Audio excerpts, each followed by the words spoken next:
Bienvenue les scorpions, ascendant scorpion ou lune en scorpion. On va venir détailler ce mois d'août.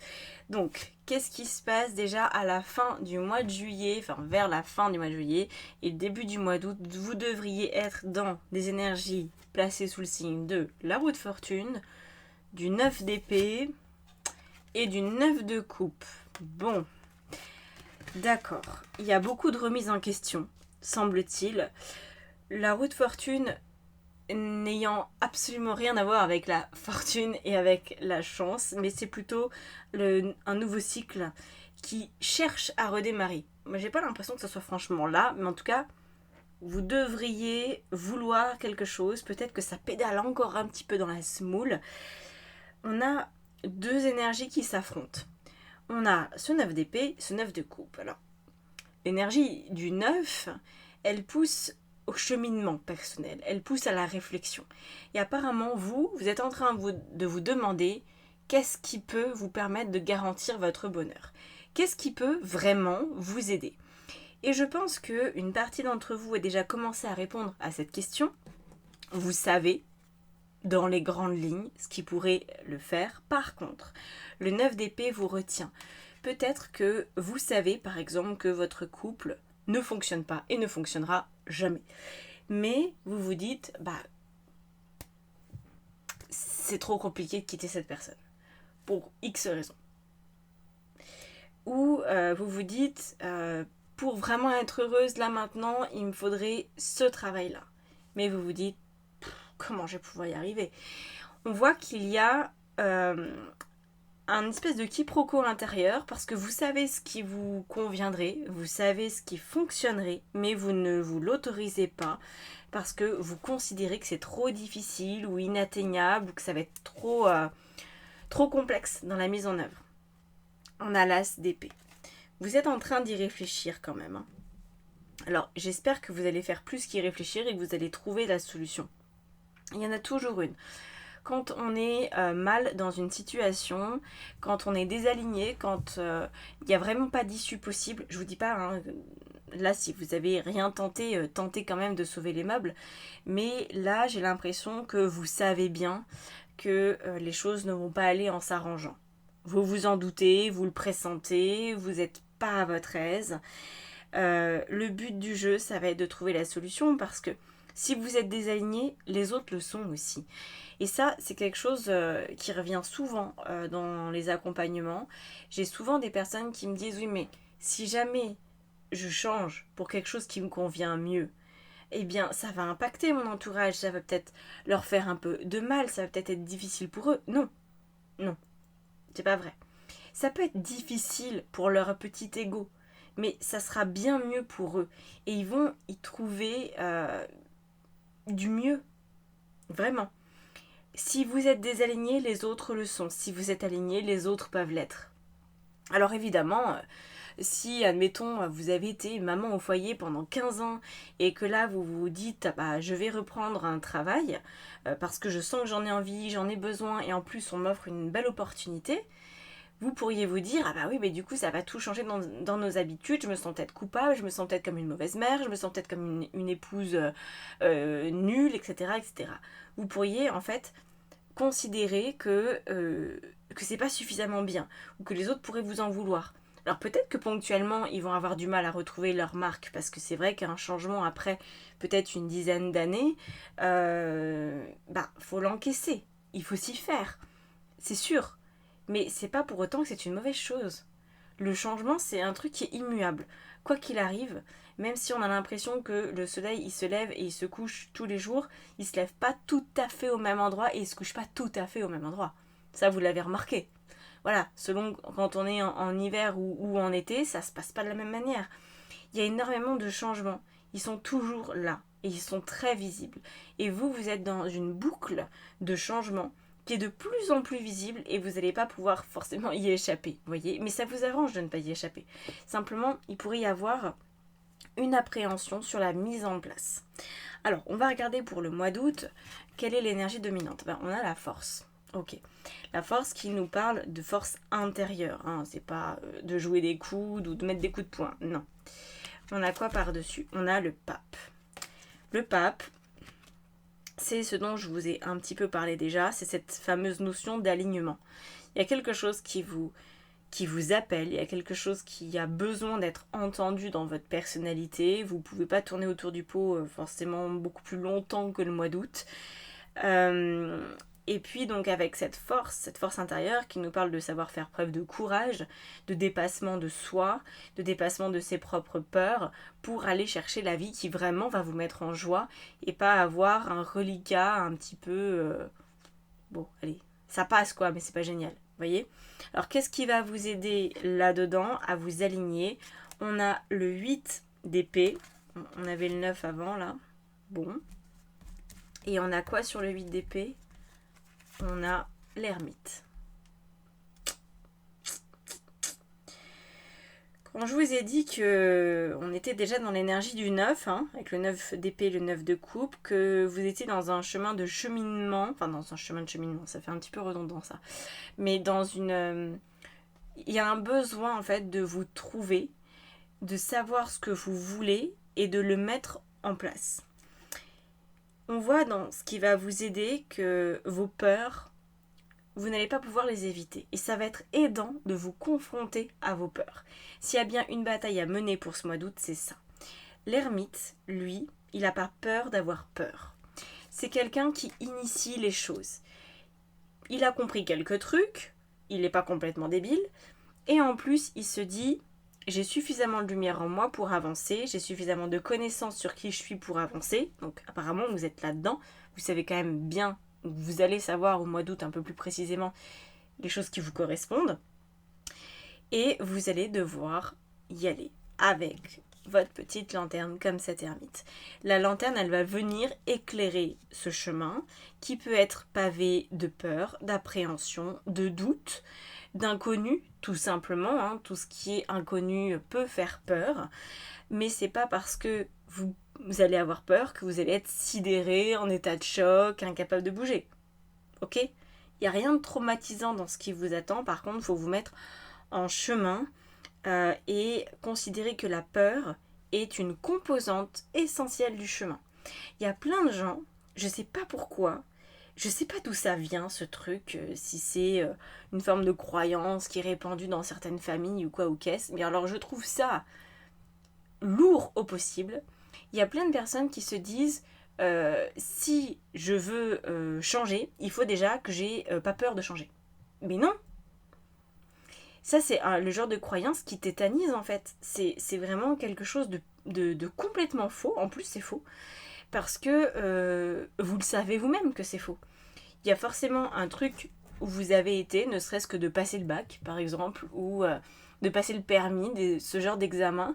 Bah, vous étiez peut-être pas trop à votre aise. C'est inconnu et on peut pas s'y préparer complètement. On peut peut-être prendre un peu d'Ignacia, de Gelsenium, histoire de se calmer les nerfs. On peut peut-être prendre un peu de CBD. Mais enfin, il y a un moment où de toute façon, il faut y aller. Stress ou pas, il faut y aller. Vous n'allez pas dire « Ah non, en fait, je vais pas passer mon bac parce que je suis pas sûre de bien gérer ma peur. » Bah, vous allez y aller. Et après, effectivement, la peur, le stress peut influencer ce que vous allez être en capacité de donner. Peut-être que vos résultats seront moins bons, mais peut-être que non, ça ne changera rien. Peut-être que vous avez aussi une forme de stress, une forme d'appréhension qui est stimulante, qui vous permet d'avoir les neurones en place et qui vous donne des résultats très satisfaisants. Donc n'ayez pas peur de votre peur. Votre peur est une alliée. Elle est automatique, elle est obligatoire pour tous les êtres humains. On se lance tous dans quelque chose qu'on ne connaît pas avec une appréhension plus ou moins forte. Ça dépend des sujets. Il y a des choses où on n'est pas du tout à l'aise et pourtant on y va quand même. On y va comme on peut, un peu clopin. Et il y en a d'autres, on va se dire ok, bon, j'ai un peu peur, mais c'est pas fondamental, donc c'est pas grave. Voilà, j'y vais quand même. Je me prends pas trop la tête. Là, ça va être le sujet de traverser votre peur. C'est l'épreuve. Donc vous voyez, c'est quelque chose qui n'est pas réel. Votre peur, elle est dans votre tête et elle est liée à la découverte d'un inconnu. Elle repose pas forcément sur des faits réels. Elle est là parce que vous n'avez jamais emprunté ce chemin. Voilà. Et là, le chemin dont on parle, c'est le chemin de votre alignement, c'est le chemin de votre bonheur potentiel.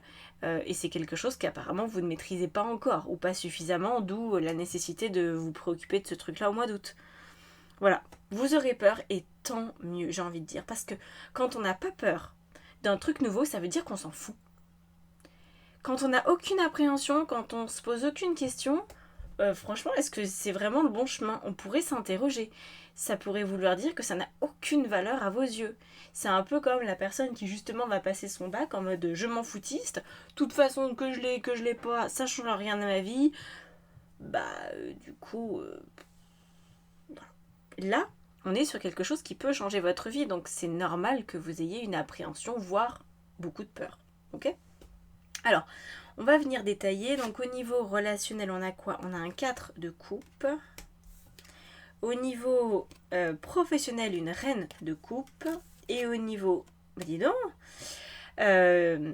spirituel, votre vie intérieure, un 7 de coupe. D'accord. Bon. Beaucoup de coupe. Donc je pense que votre émotionnel, il en prend un peu une grosse tartine, une grosse louche sur la tête. Vous allez avoir un réservoir bien plein. Beaucoup d'émotions à disposition. Alors au niveau de vos relations amoureuses, familiales ou amicales, on est dans une forme de retrait. Ah, vous n'êtes pas tellement impliqué dans la partie, ou alors vous allez vous sentir exclu. C'est possible aussi. Le 4 de coupe, c'est celui qui attend. Attend parce qu'il est un petit peu déçu de ce qui a pu se passer.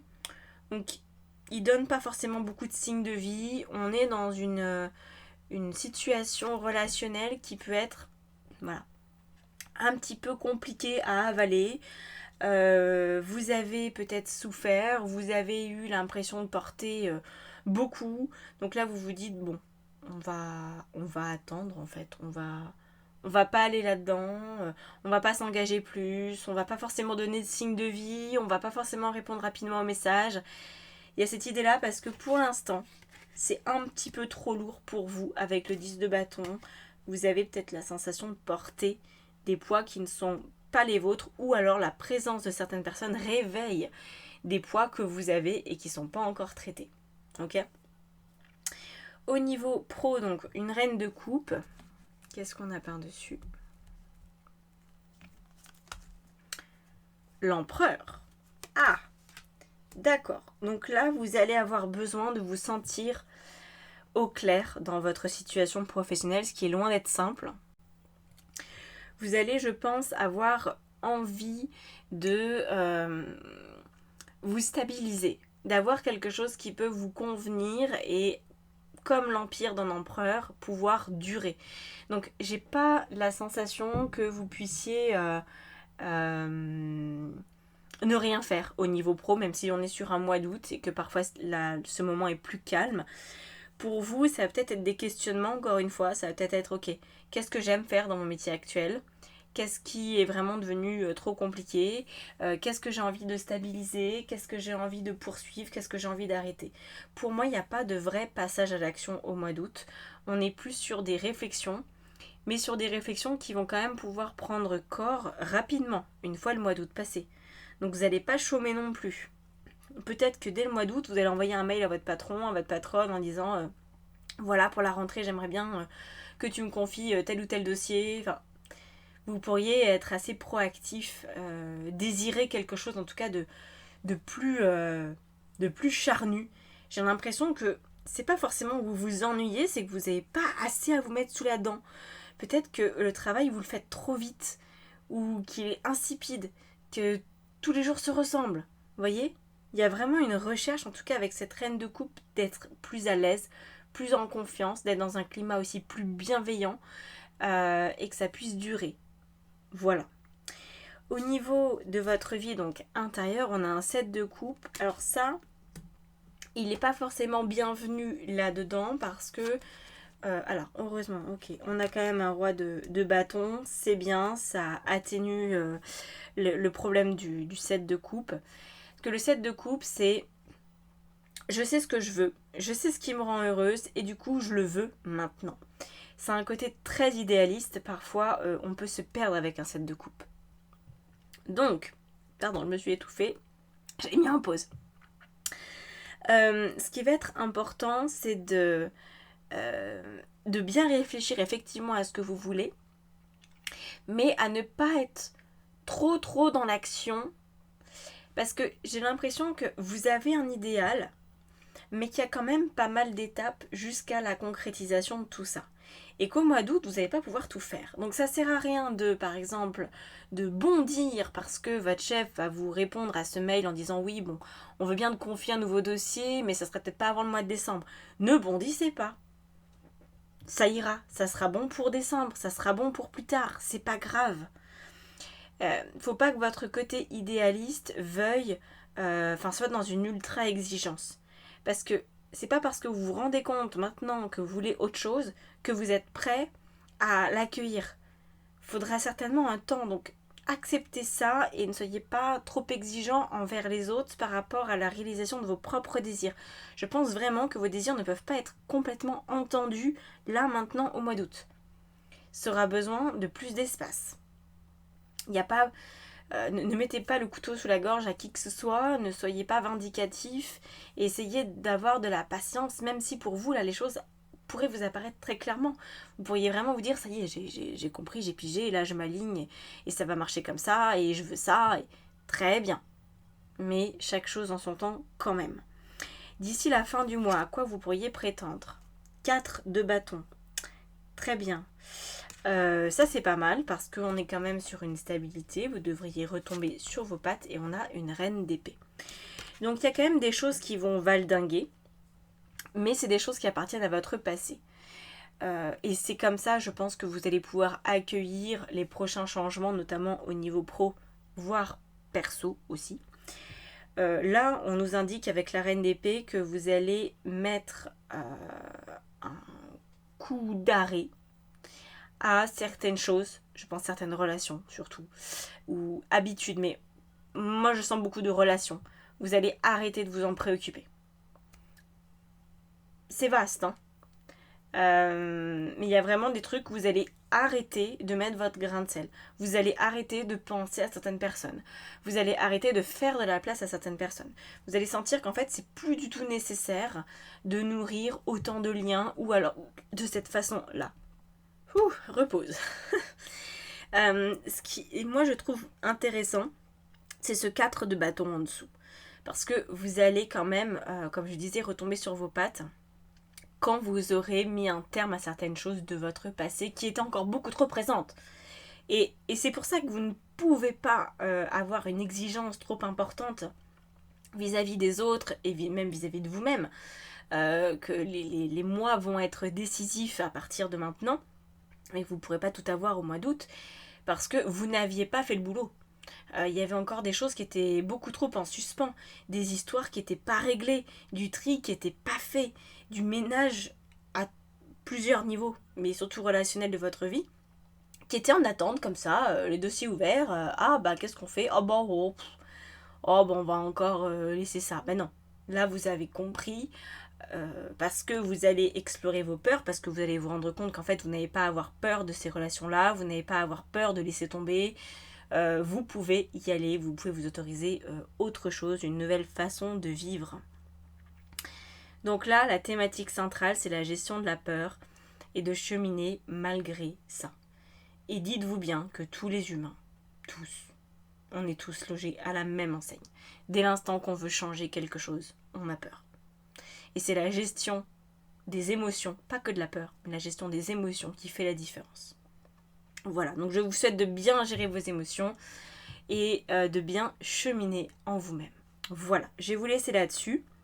Si vous voulez qu'on travaille ensemble en coaching, en guidance, en formation tarot, vous savez où me trouver. Tout est dans la barre d'informations en dessous de la vidéo. Je vous dis à bientôt. Ciao, ciao.